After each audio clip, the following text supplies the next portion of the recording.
શું મિત્ર તમે કદી એવા મહાદેવના મંદિરના દર્શન કર્યા છે જે મહાદેવના શિવલિંગ પર ગમે તેવો દુકાળ હોય ને છતાં પણ હંમેશા જળનો અભિષેક થયા રાખે છે?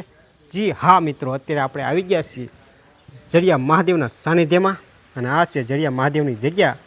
અને મિત્રો આ જડિયા મહાદેવનું મંદિરની વિશેષતા એવી છે ને કે ગમે તેવો દુકાળ હોય ને છતાં પણ હંમેશા મહાદેવના શિવલિંગ પર જળનો અભિષેક થતો રહે છે. અને કંઈક આવ્યો છે એનો જગ્યા. અને મિત્રો આ પાણી ક્યાંથી આવે છે તે હજી સુધી કોઈ વૈજ્ઞાનિકો આનું રહસ્ય શોધી નથી શક્યા તેવી આ રહસ્યમય આ જડિયા મહાદેવની જગ્યા છે. કંઈક આવી છે અને આને ગુજરાતના મિની અમરનાથ તરીકે પણ આ જગ્યાને ઘણા માણસો જાણે છે. કંઈક છે આવી જગ્યા અને આનો જળ અભિષેક થાય ને એ પાણી અહીંથી આ કુંડમાં આવે છે અને માણસો આની પ્રસાદી સ્વરૂપે આ પાણી પણ પીતા હોય છે.